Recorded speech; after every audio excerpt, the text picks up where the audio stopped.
It's the Locked On Flyers podcast for Monday, April 24th. Your daily dose of Flyers news, analysis, and high quality content that is kind of bummed out about the Phantoms, Russ. I'm pissed off. Yeah, we are going to get into the Phantoms playoff series, plus the latest updates on the Flyers executive search and our Nemesis of the week. You're Locked On Flyers, your daily podcast on the Philadelphia Flyers. Part of the Locked On Podcast Network, your team every day.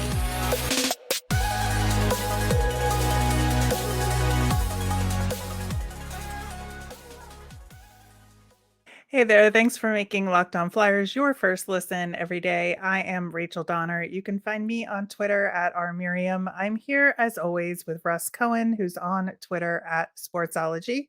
Today's episode is brought to you by Gametime. Download the Gametime app, create an account, and use the code LOCKEDONNHL for $20 off your first purchase. You can subscribe or follow Locked On Flyers for free on YouTube or anywhere you listen to podcasts to get the latest episode as soon as it's available here on the Locked On Podcast Network, your team every day. Russ, we got some little dribbles of news late last week about the interview process for the Flyers management positions and a couple of interesting options out of Vancouver. Emile Castengua, who is the assistant GM there. We also heard the name Cammi Granato and Scott Mellanby. Yeah, I heard Dave Starman push Scott Mellanby, and I thought it was interesting. I don't know if that will actually happen. I I think with the other two, it's a delicate situation over there in Vancouver, and I would say that if they were able to leave, they'd be much happier, one or both of them. So uh, don't blame them at all for interviewing and trying to get into a new situation because that's still not great there. They have so many issues there. So, like, I get it. I've interviewed Cammi Granato. She's super smart. I have not Yeah. interviewed the other, but heard good things. So, yeah, I think this is at least. I hope it's not just, hey, we're going to talk to him, but, bring in our buddy anyhow. Because that happens sometimes too. So I'm going to just sit here and remain calm until I see what happens. Yeah, and this is the question is in terms of do we know if any of these people were being interviewed for the GM position versus the team president position and like what that would look like if people who are currently in assistant roles are interviewing for a job that would ultimately supervise the GM role, right? Well, the only thing we seem to know for sure is that they probably did speak to Ray Shiro and he only wants to be a GM. So that's probably like the last ditch effort plan. So I guess they're going to look at everything else first. So that's probably why we're not going to hear Shiro's name or anything because he probably doesn't have any interest in being a president. He still wants to be a GM. That's what I'm hearing. That's what we've Right. seen around. Yeah, and you know, obviously with Emily Cassinggay, she was a player agent first before going into the executive sphere. Yeah. So I think that, she could really take on either role. I think she has the business background in order to uh, adequately, be a candidate, right, Yes. for the team president role. Cammi Granato would, I think, definitely more be on the GM side of things because of her experience as a American hero. Let's be Yeah. honest; she's Oh an yeah. incredible playing career, but also, she's been a broadcaster. She's covered the game. She knows the X's and O's really well, and is a really good player talent evaluator based Hmm. on her time both behind the scenes with organizations as well as on the air. Yeah, no doubt. So that's a really big deal, and she has certainly proven herself on that front. Um, the only thing is, it seems like Danny wants to be the GM, so somebody's going to have to just take the other job. That's Yeah. really what it boils down to. So it may just be, hey, will come and interview, and it's up to you. And so that's why I'm not getting overly excited about anything, because we have to also remember the dynamic of, so someone like Cammi comes in, says, I should be the GM and why, gives a great speech, and everybody says, yeah, she's great. And then if Danny still just wants to be GM, which it seems like he does, then Cammi would And have to be what? the one. She would have to be the one to take a lesser position, probably not going to, and so it goes nowhere. You know what I mean? And that's unfortunately, we're going to see some people parade through and have this happen because they're doing it backwards. There is some truth to that, but I think some interesting names, some interesting options, definitely some new blood for the organization in these interviews. So I think that I am hopeful, at least on this front, that they'll get at least some new voices in I'm the room. cautious. That's what I am. Yeah, I'm cautious.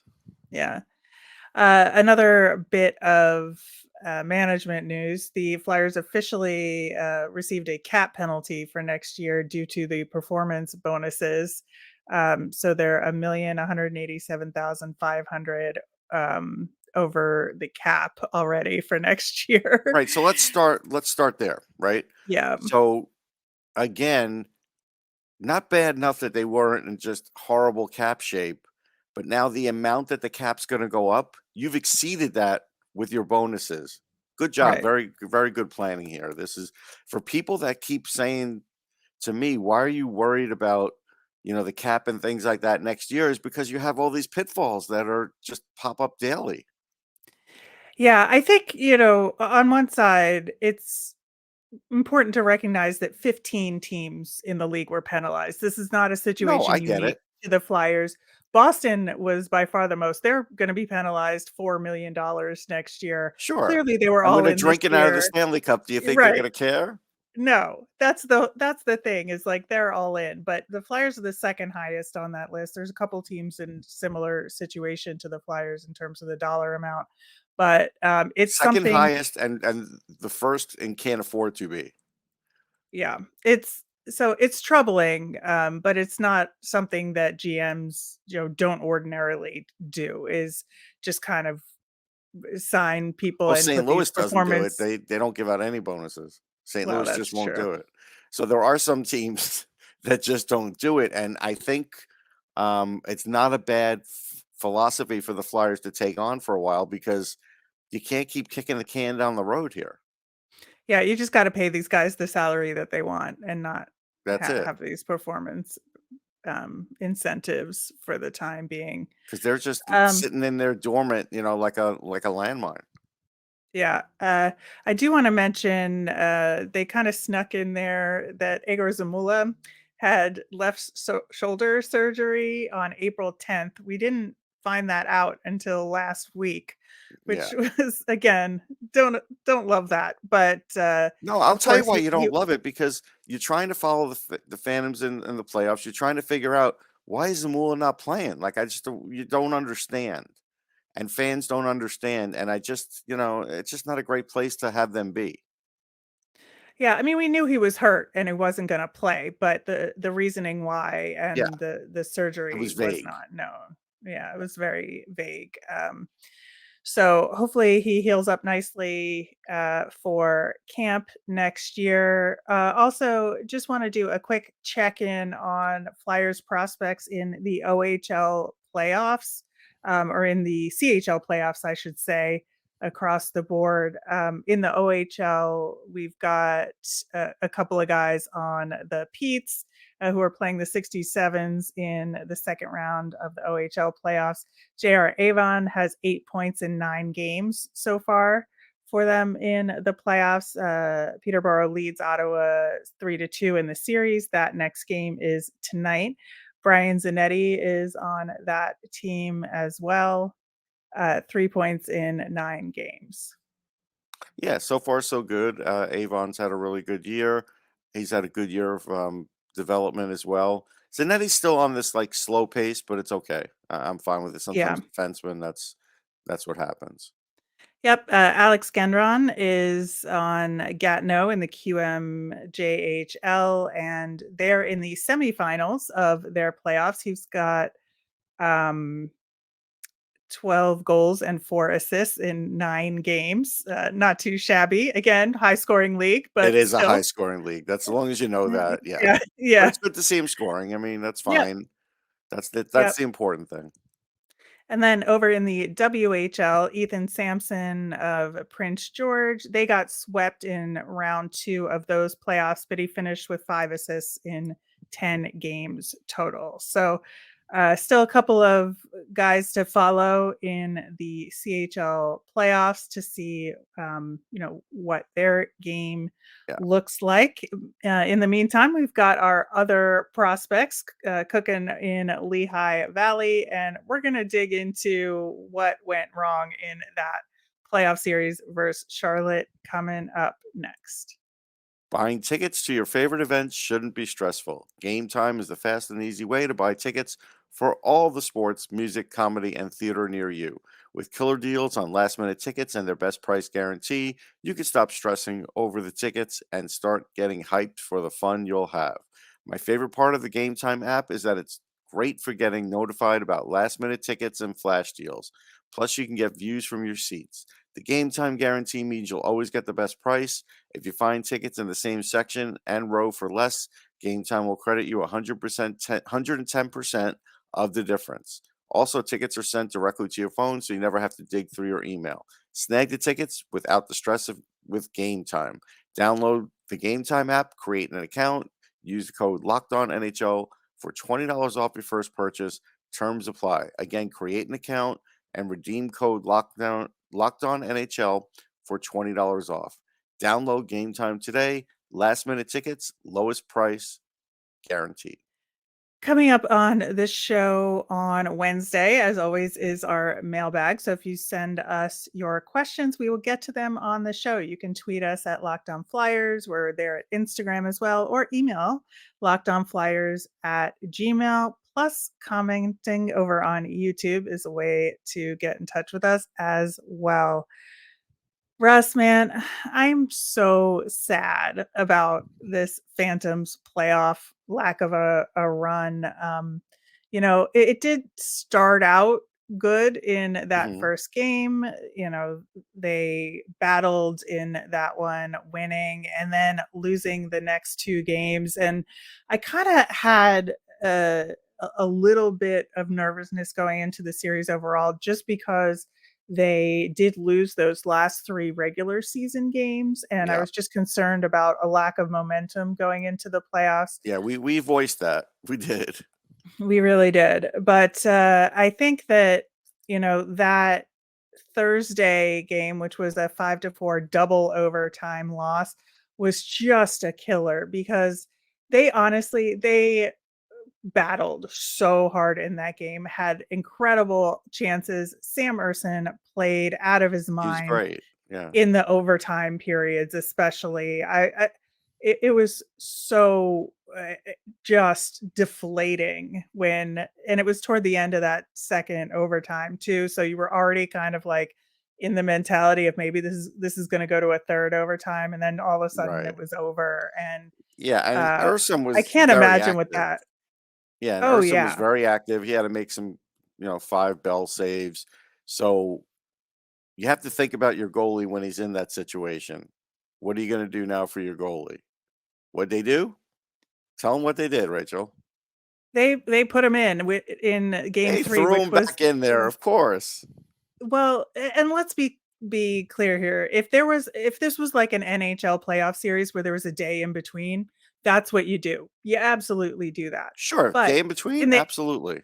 but in the AHL, the game was the very next day. And so a Right, guy has just played 100 hard minutes in net. It wasn't even just easy minutes. It was 100 or just shy of 100 hard minutes in net. And Charlotte did the right thing. They switched to JF Berube for game 3 yeah, because they knew that their goaltender was tired. And sure enough, in game 3, the Phantoms just did not have it in them. And Urson was tired. Like I don't blame him at all No. for this Here's some one, but stats on it they too. got shut out. Yeah, they got shut out. Here's some stats on from Instat, like on how his season sort of ended up. Uh, so because I watch a lot of times, this is how I view my goalie stats. So for this year, PK goals against up, obviously, right? That's that's something with the team. Although at times it was good. Time on the ice up. Um, Scoring area saves up. Brilliant saves up. So, I mean, when you start seeing those kinds of numbers, you know that he's basically way more active than he used to be. And this was troubling up in the NHL too. Like they were playing Urson, a lot in the period that they did it. So it makes me ask the question, is the goalie coach still giving out the advice? Or is this sort of like the coach just going with the gut check? Because that's what Torts does sometimes, even overriding the goalie advice. And now it seems like this is what happened in Lehigh. Yeah, and if you don't have confidence in Nolan Meyer, then like that's another question, right? Right. But they did pull Urson after it was 4-0, and Nolan Meyer finished out the game, which wound up 6-0. And that was the only time the Phantoms were shut out all season long, was in that Well, was final Pat game. Nagel still there? Like you could have thrown Pat No, he Nagel. was in He was Reading. done Reading. Okay, I wasn't sure. Yeah. So No, he's actually playing really well in yeah, Reading in their playoffs. But I think that, again, if you didn't have confidence in Nolan Meyer to play, then you switch him out with Pat Nagel, right? right. You let him In play in the Reading. ECHL. You keep Nagel up there. Yeah. Exactly. Because Pat Yeah. Nagel wouldn't care.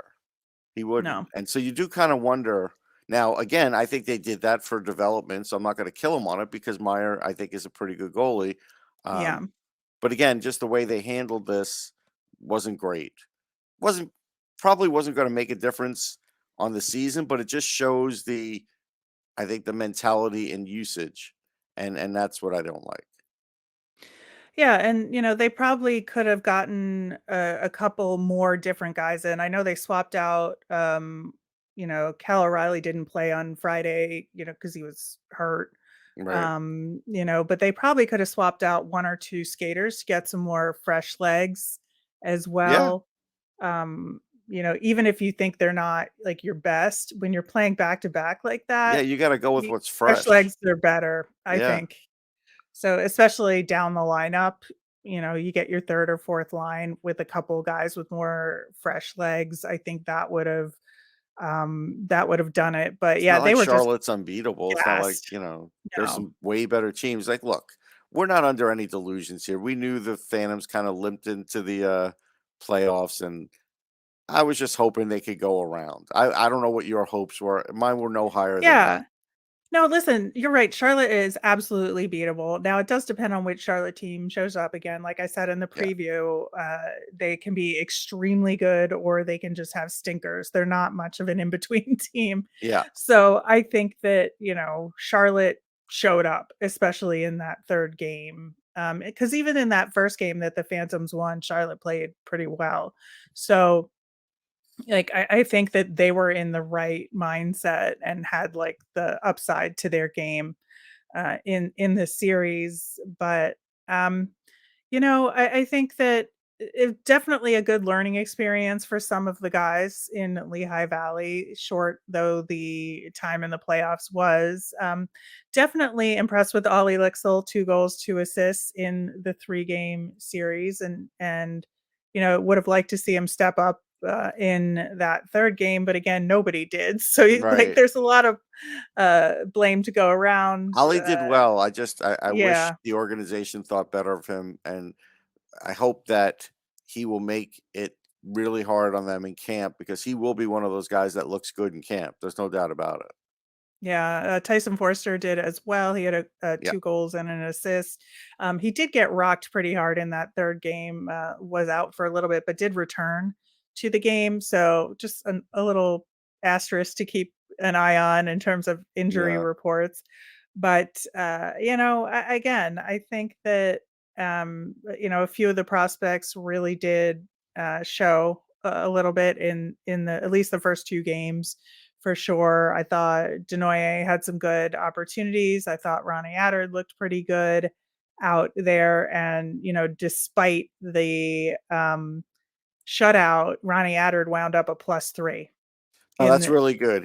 I was happy with Adder. I think there's been a yeah, good amount of progress. Now, if he can get the skating just a little better in the yeah, summer, that would put him in a really good position. Um, but I will say I've gotten, tweets that maybe I haven't gotten it right on Bobby Brink, and it's like, well, maybe Bobby Brink hasn't gotten it right. Like he's going to be 22 in July, so he's essentially 22, and he had a point in 3 games. He was a -3. He, with 28 points in the regular season, 12 goals. It's okay, but I have higher expectations for him because I've seen him play with elite players, seen the kind of hands that he has, expect more scoring from him. I just do. yeah. I think that he has a really important summer ahead of him in Yeah. terms of preparation and training, and I think going into next season at camp, and he'll very likely start with Lehigh Valley. I think he'll Yeah. kind of be in a Cam York situation Mhm. is my bet, and that given a full season without the first half being injury recovery, I think will go a long way, and we'll see what he can do.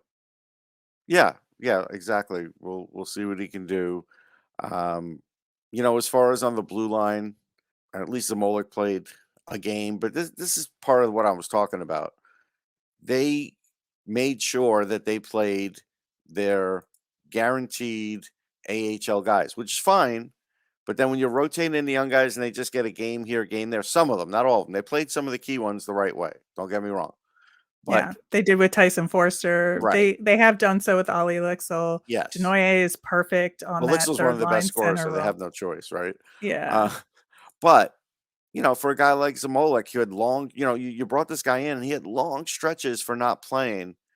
I guess, well, at least he played a game, fine. But Yeah. it does just kind of show where the head is at, and I think the Flyers want better development. I do, but I don't think they always want to practice that, and that's where they have to get better, and that's where it comes from the coach. Because I'm just going to say the coach has really he's the one that seems to have all this influence even throughout the AHL until they get a GM. Then maybe the GM will push back on that. Right. But until then, like for next year as an example, this was good that they made the playoffs fine. You loaded up on quadruple A talent. You don't need that much of this next year. You've got plenty of young guys to come through. A guy like Mason Millman shouldn't even be seeing the ECHL anymore.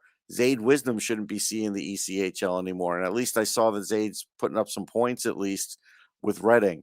But the point Yeah. is, you have enough young talent there to put with like 4 or 5 or 6, maybe 4 or 5 of the, guaranteed AHL talent. And that's what you really need to have next year and let those guys do everything that's important.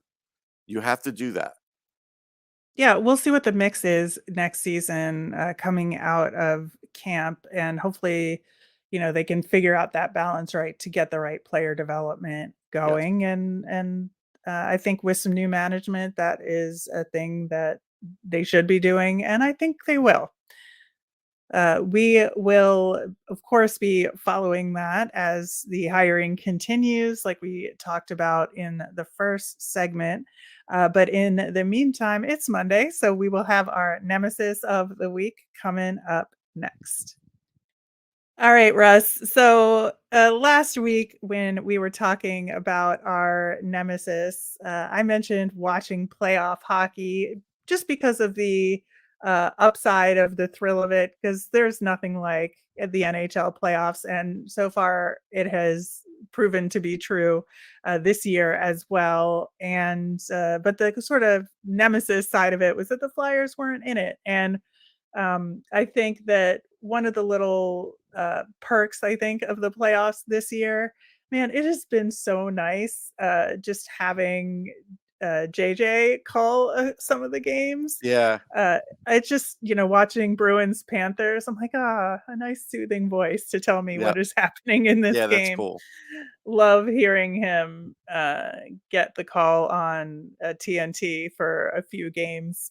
Um, I think that the playoffs have been a lot of fun so far. We've got two uh series where, or like no series where there's gonna be a sweep. No, So I think that's good for playoff it hockey. is. And that leads me into my nemesis for this week, which is overtime playoff hockey and my well-being, because it is some of the most stressful hockey to watch in the best way possible.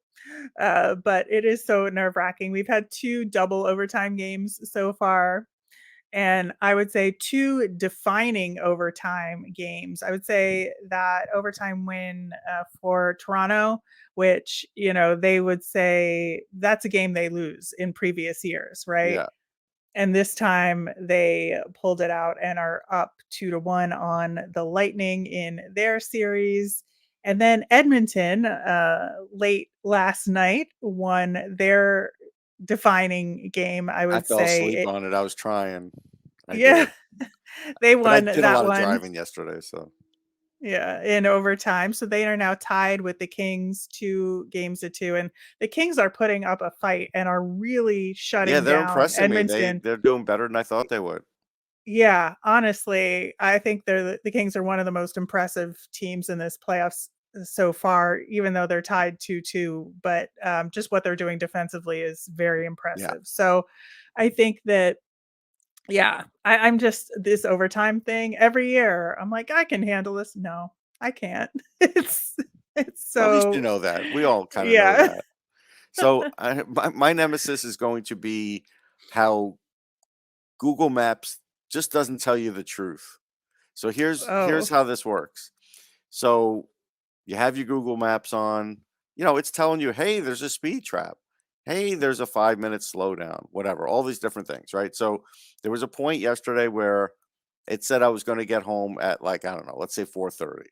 And I went and gotten something to eat, and maybe it was off the road for like 20 minutes. I get back in the car, it says 5:30. Still says I'm on the fastest route, but I noticed, because my brain does still work, that there's a difference in time, right? So this is where all of a sudden time stands still on Google Maps. So I'm driving on 95 and knowing, because I had lived in Virginia for a while, that I could take Route 301, and I didn't pass it. So I went on Route 301. The minute I went on 301, I saved 10 minutes on my time for going home. Like, how is this magical process happen? We used to be able to do alternate routes on these maps, and you don't seem to be able to do that very easy anymore. And if you don't know the area, I would have just stayed on 95 and gotten killed in the traffic. But then there was a point where Google was didn't know what to do. And it was funny because it was either go on the turnpike or go on 295. And it was like, this is the fastest. No, this is the fastest. No, this is the fastest. Except this, and I did it 4 times. And I was finally like, I'm just taking the turnpike. I don't care what you say anymore. But they've got to tweak this, because bring back alternate routes, because it yeah. should just be a button. I have noticed that actually as well. I don't know about the other stuff, but the alternate routes thing, I have definitely noticed. And especially, being in the New York area a lot, I need alternate routes quite Yes. often because Yeah, the I traffic remember having here to go to some Met is games real where, bad. because of alternate routes, I was able to actually avoid traffic. But again, if you don't know these alternate routes now, or you don't know any other roads, you're stuck. So do better, Google. All right. Well, we'll hope that Google does better for you. We'll hope that my uh, heart can take playoff overtime. Wrapping up This is with the our first Flyers. round. You better be able to take it. Yeah, I'm just having a lot of fun watching the playoffs so far. All right, with our Flyers fun thing today, Flyers Charities set up a promotion. I don't know if promotion's the right word, but a PSA with Penn Medicine to talk about prostate cancer screenings, and the little video they put together with the Travi is delightful. Just about, being at that age where you have to get a screening. They brought in Brad Marsh, who is always up for anything, Yep. especially around Flyers charities, and you love to see it. Yeah, it's great. No, they do a great job. Brad's a good guy. Yeah, so you can take a look at that. There'll be a link in the show notes. That will do it for today's show. Thanks for making us your first listen today. And everyday listeners, tomorrow on the show, we will be taking a look at our reasons to hope for next season. I know this might be a tough one for Russ, but that is what our topic is going to be. We're going to dig into some of the prospects and what we think can go right next season. As a reminder, we always want to hear from you. Send in your questions via Twitter at Locked On Flyers, or you can email us at lockedonflyers@gmail.com. I'm Rachel. I'm on Twitter at rmiriam. That's RMIRIAM. I'm Russ. I'm at Sportsology, SPORTSOLOGY. Have a great day, everyone.